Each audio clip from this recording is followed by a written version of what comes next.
Je n'avais pas de chèque de salaire, mais c'est ce que mon père riche m'a encouragé à faire. C'est que quand vous n'avez pas de salaire, on devient plus affamé, plus intelligent, et c'est un test du caractère.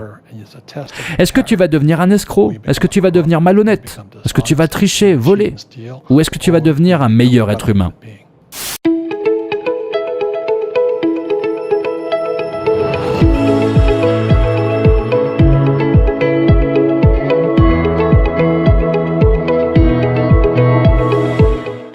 Avant de commencer la vidéo et pour tous ceux qui se demandent comment créer un business en ligne, j'aimerais te présenter System.io. En effet, System.io est un logiciel qui regroupe tous les outils indispensables pour créer et gérer un business en ligne. Et ça, c'est très agréable quand on débute et qu'on n'est pas forcément expert dans la partie technique du business. Si tu es déjà entrepreneur du web, tu sais à quel point les outils avec lesquels on travaille sont importants. Tu dois miser sur un bon marketing et la création d'un système efficace qui donne une bonne image de ta marque. System.io te permet de créer et faire grossir ta liste email, de créer des pages de capture, des pop-up et des formulaires que tu vas pouvoir intégrer sur ton site internet pour collecter des emails, créer des tunnels de vente très facilement et bien sûr créer et héberger des formations numériques, cours en ligne vidéo, des e-books. Tu peux héberger toutes tes formations, qu'elles soient gratuites ou payantes sur ton compte. Tu peux également, si tu le souhaites, vendre des produits physiques car tout s'interconnecte pour envoyer automatiquement ton produit au client. La cerise sur le gâteau avec System.io, c'est que tu peux également créer ton propre programme d'affiliation sur tes différents produits et services et donc les faire vendre par d'autres personnes. Pour résumer, System.io intègre un autorépondeur, un créateur de tunnels de vente, un hébergeur de formation et la gestion de l'affiliation. C'est un véritable outil tout en un que j'utilise moi-même. Tu retrouveras un lien dans la description qui te permettra de bénéficier de 14 jours d'essai gratuit.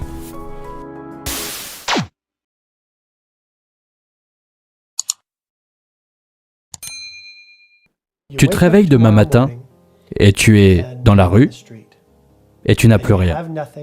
Tu n'as plus un seul contact, plus personne dans ton réseau. Tout ce que tu as est la connaissance et l'expérience que tu as acquises tout au long de ta carrière.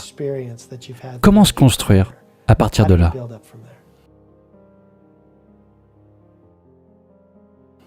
Eh bien, je suis passé par là de nombreuses fois. C'est pas grand-chose. Vous trouvez juste ce qui est nécessaire et vous allez le faire. Si je devais le refaire, je pourrais travailler pour McDonald's.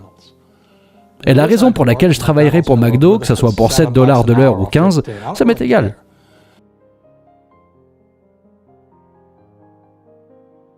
Je n'aime pas vraiment la nourriture de McDonald's, mais ils ont les meilleurs systèmes de gestion au monde. Vous savez, comment une entreprise peut-elle prendre des gens qui n'ont pratiquement pas fait d'études supérieures et construire une industrie de restauration rapide à travers le monde entier? Et ils ont le meilleur système. Donc juste dans un petit McDo, vous pouvez apprendre tout ce dont vous avez besoin d'apprendre sur les affaires, sauf sur le côté management. Alors je travaillerai pour McDonald's pour pouvoir apprendre encore plus. Je vois la vie comme un apprentissage. J'apprends constamment, vous savez. Je lis constamment, j'étudie constamment, je passe la plupart de mon temps avec des entrepreneurs. Je ne passe pas mon temps avec des gens qui se plaignent de l'économie, donc rien ne changerait vraiment. Je redeviendrai juste un entrepreneur. Autre chose, quand les gens disent vivre en dessous de leurs moyens, ils effacent leur esprit. C'est comme dire à quelqu'un qui veut perdre du poids de faire un régime à base de famine. Ça ne vous rend pas plus sain de vous affamer vous-même. Donc je préfère être éduqué financièrement. C'est pourquoi je lis des livres, parce que c'est mon plus grand atout. Je veux nourrir mon cerveau, pour que je puisse étendre mes moyens sans m'endetter excessivement ou commencer à perdre. Parce que les dettes, comme on dit, sont une épée à deux tranchants. Mais dire à quelqu'un de vivre en dessous de ses moyens est presque inhumain. Je me suis jamais senti bien en le faisant. Je voulais m'efforcer de faire mieux chaque jour. Je veux faire mieux chaque jour. J'aime la belle vie. Vous savez, un jour, j'étais dans mon jet. Enfin, vous savez, ce n'était pas vraiment mon jet, c'était un petit Learjet. Et je lève les yeux, et il y a un 727 qui volait de nuit juste en dessous. J'ai dit nom d'un chien. Vous savez, c'est ça les grands garçons et leurs jouets. Mais ça m'a quand même inspiré. J'ai dit, ok, je suis dans un Learjet, il est temps de passer à la vitesse supérieure. Et ça ne veut pas dire que le jet me rendra plus heureux. Ce qui me rend plus heureux, c'est l'envie de m'améliorer, de devenir plus intelligent, de faire mieux. Je suis très timide. Très timide. Tu sais, je suis revenu du Vietnam, je pouvais tuer des gens, mais je ne pouvais pas parler aux gens. Et un jour, j'ai dit à ma femme que j'avais décidé de suivre les traces de mon père riche. Et j'en ai parlé à mon père. Je lui ai dit que je voulais être entrepreneur. Il m'a dit, tu as un problème. J'ai dit, lequel? Tu es timide. Je lui ai demandé ce qu'il y avait de mal à être timide. Il m'a dit que tu dois vendre. Tu dois gérer le rejet. C'est la première compétence. Tu peux gérer le rejet? La réponse est non. Je ne pouvais pas le gérer. Alors j'ai commencé à apprendre à vendre. C'était en 1973. J'avais 25 ans. Et mon père m'a demandé comment était ma vie amoureuse. Ma vie amoureuse? J'ai répondu que ça craignait. Il a dit, c'est parce que tu ne sais pas vendre. Donc, je suis allé travailler pour Xerox en 1974. J'ai donc appris à vendre. Ça m'a pris 4 ans et j'étais le numéro 1. Et aujourd'hui, je suis un auteur de best-seller. Et la plupart des docteurs m'ont dit que je ne savais pas écrire. Oui, c'est vrai, je ne sais pas écrire, mais je sais vendre. Si tu ne sais pas vendre, tu ne fais pas d'argent. Point final. Fin de la déclaration. L'important, c'est de commencer. Je me fiche de savoir avec quel produit tu vas commencer, mais il faut commencer. J'ai commencé avec des portefeuilles en nylon. Le succès m'a anéanti. On ne pouvait pas tous les vendre. Alors ils ont décollé, puis je ne pouvais pas financer. Je ne pouvais pas financer parce que les ventes continuaient à crever le plafond. Maintenant, le problème est que je ne peux pas emprunter. Et je n'ai pas pu maintenir les ventes. Première leçon. Mais c'est comme ça qu'on apprend. Les entrepreneurs ont une chose en commun. Ils continuent. Ils changent les règles. Ils réinventent les règles. Ils ne se contentent pas d'une seule réponse. C'est ce que je crois. C'est juste une mentalité.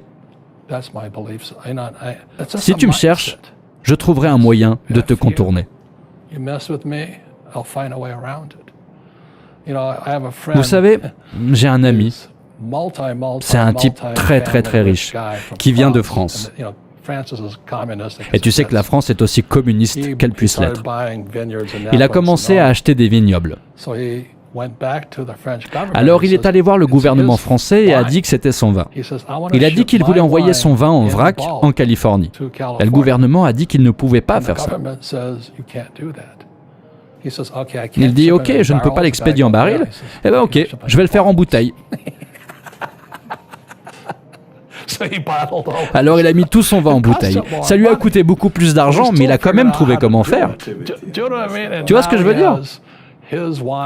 Maintenant, il a son vin français, son vin californien. Et donc, il est retourné voir le gouvernement français. Maintenant, ils sont tous confus parce qu'il n'a enfreint aucune règle. Donc, je vais le dire encore une fois, l'entrepreneur est d'abord un état d'esprit, un ensemble de compétences et de règles. Et selon que vous êtes un employé ou une petite entreprise, les règles sont différentes, les mentalités sont différentes, les compétences aussi sont différentes. Quand j'étais jeune enfant, à probablement l'âge de 7, 8, 9 ans, je voulais vraiment être riche. Donc je pense que le conseil numéro 1 est le désir. Vous savez, et ensuite, vous cherchez naturellement vos modèles et vos professeurs. Et dans ma vie, j'ai eu plusieurs pères riches. Mon père riche était mon meilleur ami depuis l'âge de 9 ans. Et aujourd'hui encore, je cherche des mentors, des hommes et des femmes sages, parce que c'est comme ça qu'on devient plus sage. C'est en traînant avec des gens intelligents. Je suis un de ces enfants qui n'aimait pas l'école. Et tu sais, l'école est bonne pour les gens qui aiment l'école. Mais voici mon pauvre papa, chef de l'éducation, docteur au conseil du gouvernement d'Hawaï. Et son enfant, moi, suis en train d'échouer à l'école, parce que je ne sais pas lire et je ne sais pas écrire. Je m'ennuyais à mourir. Alors ce qu'on a fait à la place, avec mon père, on utilisait ce qu'on appelle un jeu. Les jeux sont les meilleurs outils d'enseignement. C'est comme ça que les riches enseignaient à leurs enfants la stratégie du combat. Mon père riche m'a appris à être un homme riche en jouant au Monopoly. Nous avons joué au Monopoly heure après heure après heure. Vous savez, le but pour être riche au Monopoly est d'avoir 4 maisons vertes et un hôtel rouge. Et aujourd'hui, en Arizona, je possède 8000 maisons vertes et plusieurs hôtels rouges. Je joue juste au Monopoly pour de vrai. Donc c'est le pouvoir d'un jeu, parce qu'un jeu m'engage mentalement. Physiquement aussi, parce que je dois déplacer des choses. Émotionnellement, parce que quand quelqu'un me frappe, il faut que je me réveille. Et spirituellement, parce que c'est l'esprit qui gagne. Donc quand vous regardez les affaires, c'est la même chose. Mais c'est un sport d'équipe. Je dois avoir de bons comptables, de bons avocats, de bons marketeurs, de bons techniciens, un bon personnel, de bons leaders. Le problème avec la plupart des entrepreneurs est qu'ils sont indépendants. Alors ils quittent leur emploi, et vous savez, en Amérique aujourd'hui, la Small Business Administration dit qu'il y a 28 millions de propriétaires de petites entreprises. 28 millions et 24 millions sont classés comme non-employeurs. Et il y a une équipe d'un seul homme, vous savez. Comme ce type qui dit « Ok, je vais vous affronter ». Mais t'es fou! Mais c'est ce que la plupart des entrepreneurs essaient de faire, parce que c'est ce qu'on leur a appris à l'école. Être l'individu le plus fort. Vous savez, à l'école, j'avais beaucoup de succès tant que je pouvais coopérer au moment des tests. Mais à l'école, coopérer au moment des tests, c'est appelé de la tricherie. Dans le monde réel, les gars qui ont la plus grande équipe gagnent. Donc tout ce que je fais, c'est de fabriquer la meilleure équipe. Pendant ce temps, la plupart du temps, les meilleurs élèves à l'école, les médecins et les avocats sont assis là tout seuls. Ce sont des cibles faciles, mais ce sont des entrepreneurs. Même s'ils ne sont pas faits comme ça dans la mentalité, la tactique ou la stratégie. Je suis allé à l'école militaire. Je suis un ancien marine. Donc je pense comme une opération militaire. Vous savez, la plupart des entrepreneurs ont un travail et disent « Ok, je vais être un entrepreneur ». Et dans ce cas-là, c'est juste un massacre. Je ne veux pas être le plus intelligent de mon équipe, mais je veux avoir la meilleure équipe. Et c'est pourquoi je gagne la plupart de mes matchs.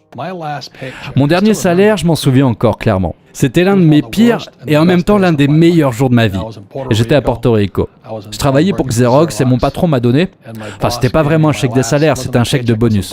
Je pense que c'était 30 000 $ environ, imposable. C'était le seul problème avec ça. Donc je regarde ce chèque et je fais nom d'un chien. J'étais excité, mais j'étais très perturbé. Et un autre gars est venu me voir, son nom est John.